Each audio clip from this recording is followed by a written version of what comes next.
After I rejected my controlling fiancé, he stole my inheritance and married my sister. Now they want my help to save their marriage. When I first met Matt, he seemed like the perfect guy. Handsome, charming, successful. My parents adored him, and my younger sister, Lily, looked up to him. It was a whirlwind romance that quickly led to a proposal, and at first I thought I was living a fairy tale. But as the months passed, the cracks in the facade began to show. Matt's charm masked a controlling nature, one that became more apparent the closer we got to the wedding. He started small, insisting on choosing what I wore to social events, then escalated to dictating who I could spend time with. He scrutinized my every move, and any attempt to assert my independence was met with anger or manipulation. He isolated me from my friends, and I could feel the walls closing in around me. The final straw came when he demanded I quit my job to become a full-time housewife, despite knowing how much my career meant to me. One night, after another heated argument, I realized I couldn't marry Matt. The thought of spending my life with someone who saw me as an object to control rather than an equal partner was unbearable. With a heavy heart, I called off the engagement. Matt was furious. He shouted, he pleaded, and he even tried to guilt-trip me, but I stood firm. I had to reclaim my life, no matter the cost. My parents were disappointed, to say the least. They couldn't understand why I would give up such a catch. Lily, on the other hand, was strangely silent. She avoided me, which I chalked up to her not knowing how to handle the family drama. I needed to focus on myself, so I didn't probe too deeply. To my utter shock, it wasn't long before Matt turned his attention to Lily. He swept her off her feet with the same charm that had initially captivated me. My parents, who had always favoured Lily, welcomed the relationship with open arms. They saw it as a second chance for the family to have the perfect son-in-law. I felt betrayed and alone, but I knew I had made the right choice for myself. As if that wasn't enough, I soon discovered that Matt had managed to manipulate my parents into giving him access to my inheritance. It was a modest sum left to me by my grandparents, meant to help me with my future. I had plans for that money, starting my own business, maybe buying a small place of my own. But Matt, with his smooth talk and my parents' blind trust, convinced them to invest it in his new business venture. When I confronted my parents, they were unapologetic. They believed Matt's promises of high returns and saw it as a way to keep him in the family. I was livid. How could they be so naive? How could they betray me like this? Feeling like an outsider in my own family, I decided it was time to leave. I packed my bags and moved to a new city, far away from the toxic environment that had consumed my life. It was terrifying and exhilarating all at once. I found a job, made new friends, and started piecing my life back together. Though the pain of betrayal lingered, I was determined to build a life on my own terms. I threw myself into my work and began laying the groundwork for my own business. It wasn't easy, but with every small victory, I felt a bit of my confidence return. Occasionally, I heard snippets of news about Lily and Matt. Their marriage was not the fairy tale everyone had hoped for. There were whispers of constant arguments, emotional abuse, and financial troubles. But I pushed those thoughts aside, focusing instead on my own healing and growth. I had escaped the nightmare, and I wasn't going to let their problems drag me back into the darkness. Little did I know, the past had a way of resurfacing when you least expect it. Starting fresh in a new city was both a challenge and a blessing. The anonymity allowed me to reinvent myself without the shadow of my past hanging over me. I found a cozy apartment in a lively neighbourhood, with just enough hustle and bustle to distract me from the loneliness that sometimes crept in. My job at a marketing firm was demanding but rewarding, providing the stability I needed as I plotted my next move. The city's vibrant social scene was a welcome change. I joined a book club, enrolled in a cooking class, and even tried my hand at yoga. Slowly, I built a new circle of friends who knew me as Anna, the ambitious, independent woman, not as the jilted fiancé or the black sheep of the family. It was liberating to forge an identity separate from my family's expectations and the trauma of my failed engagement. With time, my thoughts turned to the business I had always dreamed of starting. I had been passionate about sustainable fashion for years, and now seemed like the perfect time to turn that passion into reality. I began working on a business plan, researching suppliers, and sketching out designs in my free time.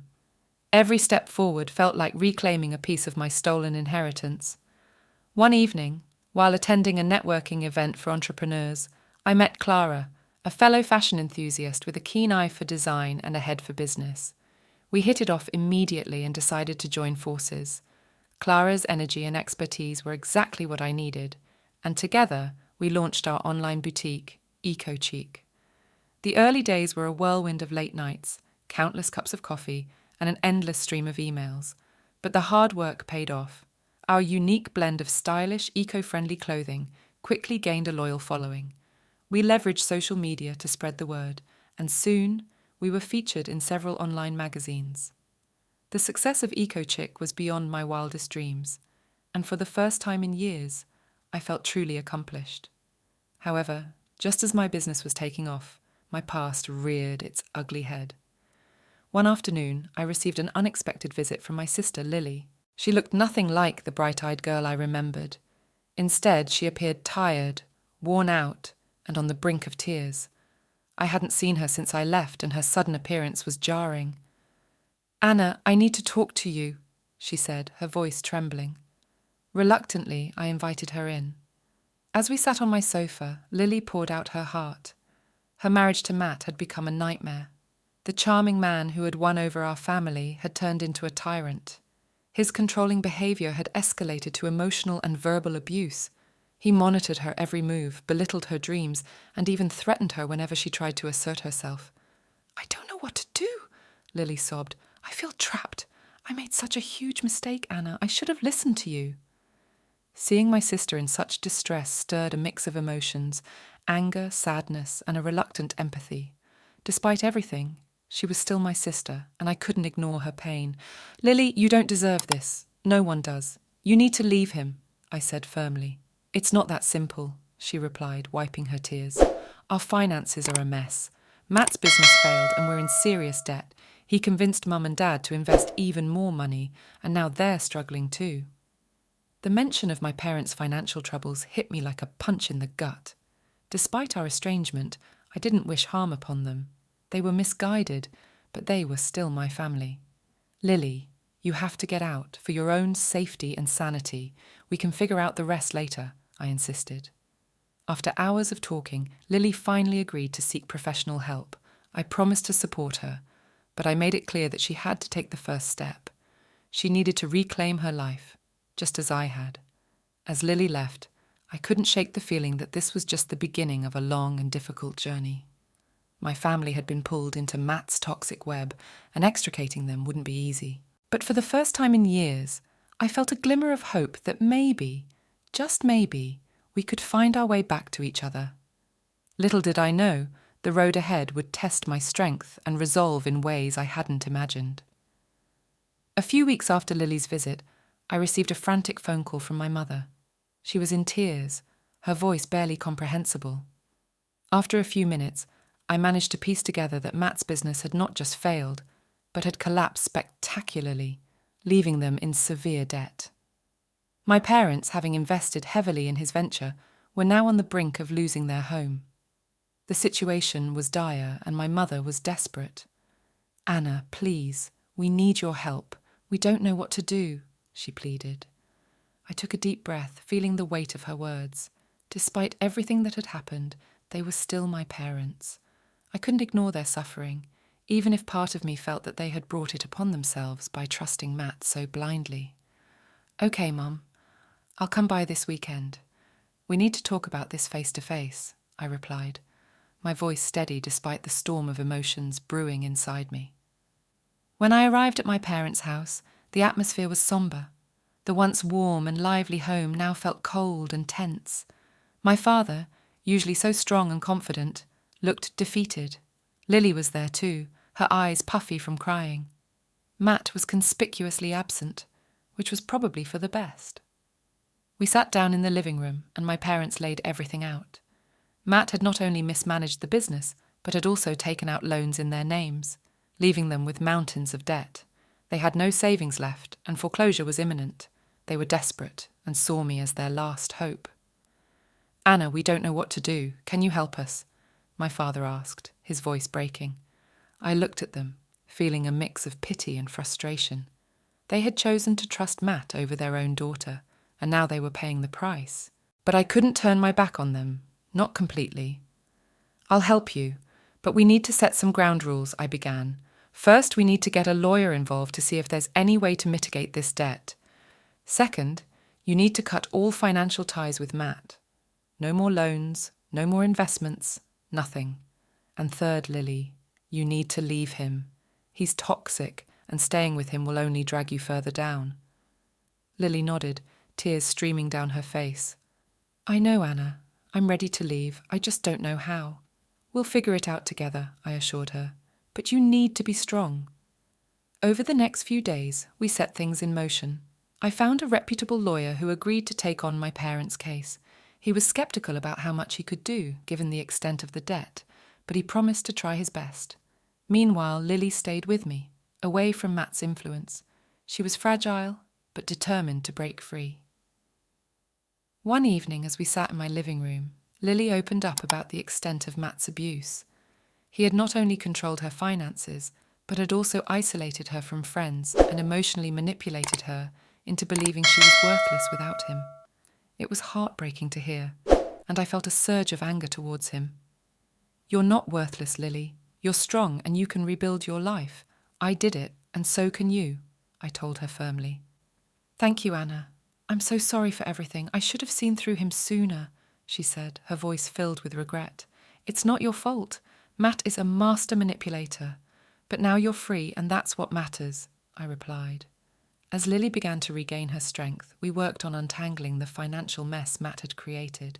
It was a slow and painful process, but with the lawyer's help, we started to see some progress. My parents began to realize the gravity of their mistakes, and while their relationship with me was still strained, they were genuinely remorseful. Matt, on the other hand, tried to contact Lily multiple times, alternating between apologies and threats. We got a restraining order against him, and I made sure Lily was never alone.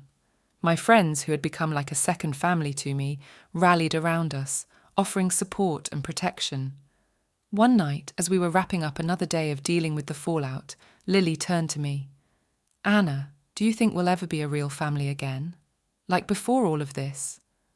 I thought about it for a moment. "I don't know, Lily, but we can try. It won't be easy, and it might never be the same, but we can rebuild. Just like you're rebuilding your life, we can try to rebuild our family." She nodded, a small smile breaking through her sadness. "Thank you, Anna, for everything." As the weeks passed, Lily grew stronger and more independent. She found a job and started attending therapy to help heal the emotional scars left by Matt. My parents, too, began to take steps towards financial recovery, though it would be a long road. Through it all, I remained by their side, helping where I could, but also maintaining the boundaries I had set. It was a delicate balance, trying to mend the fractured relationships while protecting my own hard-won peace. But for the first time in a long time, I felt a sense of hope. We were all scarred, but we were still here, still fighting. And as I looked at my sister, finally finding her own strength, I knew that we would make it through this, together. Months passed, and slowly life began to stabilize. Lily continued to grow stronger, finding joy in small victories that marked her journey toward independence. She moved into a small apartment nearby, and although she was still healing, she was finally free from Matt's toxic grip. My parents, humbled by their ordeal, were gradually piecing their lives back together, thanks in part to the lawyer's efforts in negotiating their debts. I remained vigilant, always ready to support my family but careful to maintain the boundaries I had set. Then, one quiet evening, the past I had been trying to keep at bay came crashing back in. Matt showed up at my doorstep, looking dishevelled and desperate. "Anna, please, I need to talk to you," he begged, his voice a mix of urgency and fear. I stared at him, my heart pounding. "What do you want, Matt? You're not welcome here. Please just hear me out. I've lost everything. I need your help to make things right," he pleaded. I could see the desperation in his eyes, but I knew better than to trust him. Still, a part of me was curious to hear what he had to say. I stepped outside, closing the door behind me. 5 minutes, Matt. That's all you get, I said firmly. He nodded, taking a deep breath. I've made so many mistakes. I know that. I was a fool to treat you and Lily the way I did, but I'm trying to change. I need help to get back on my feet to make amends. I know it's a lot to ask, but could you talk to Lily and your parents for me? Help me start over. Anger surged through me. After everything he had done, he had the audacity to ask for help. You've hurt my family more than I can even begin to describe. Why should I help you? Because I'm trying to change, Anna. I'm going to therapy. I'm working on my issues. I just need a second chance, he said, his voice trembling. I shook my head. Matt, you need to fix your life on your own. You need to prove that you've changed through actions, not words. You can't expect us to save you. He looked defeated, but nodded. I understand. I'm sorry for everything. Truly, I'll leave you alone. As he walked away, I felt a strange mix of relief and sadness. Part of me wanted to believe he could change, but I knew I had to protect my family and myself first. Later that night, I sat down with Lily and my parents to tell them about Matt's visit. They listened quietly, their expressions a mix of shock and concern. He says he's trying to change, but I don't trust him. I think we need to stay focused on our own recovery, I said. Lily nodded. I agree, he's caused enough damage. We need to move forward without him. My parents, though conflicted, also agreed. We've learned our lesson the hard way. It's time to focus on rebuilding our lives, my father said. With that decision made, we continued to work on healing and rebuilding. Lily's progress was remarkable. She found a new job in a field she loved, and her confidence grew with each passing day. My parents, too, were finding their footing, learning to live within their means and appreciating the value of the relationships they had almost lost. One evening, as we gathered for a family dinner at my place, there was a sense of warmth and unity that had been missing for so long. We laughed, shared stories, and for the first time in years, it felt like we were truly a family again. As the night drew to a close, I took a moment to reflect on everything we had been through. The betrayal, the heartbreak, the long road to recovery. It had all brought us to this point. We were not the same people we had been, but we were stronger, wiser, and more resilient. I turned to my family, feeling a deep sense of gratitude. I'm proud of all of us. We've been through hell and back, but we're still here, still fighting. I know it hasn't been easy, but I believe we're on the right path. Lily smiled, her eyes shining with tears. Thank you, Anna, for everything. I don't know where I'd be without you. My parents nodded in agreement, their faces reflecting the same sentiment. We're so grateful for your support and strength, Anna. You've held us together when we were falling apart, my mother said. As I looked around the table, I realized that while the scars of the past would always be with us, they no longer defined us. We had taken control of our lives and forged a new path forward. And for the first time in a long time, I felt at peace. To my readers, thank you for following my story. Life can throw unimaginable challenges our way, but it's how we respond that defines us. Have you ever faced a betrayal that shook your world? How did you find the strength to rebuild? I'd love to hear your thoughts and experiences. Let's keep the conversation going.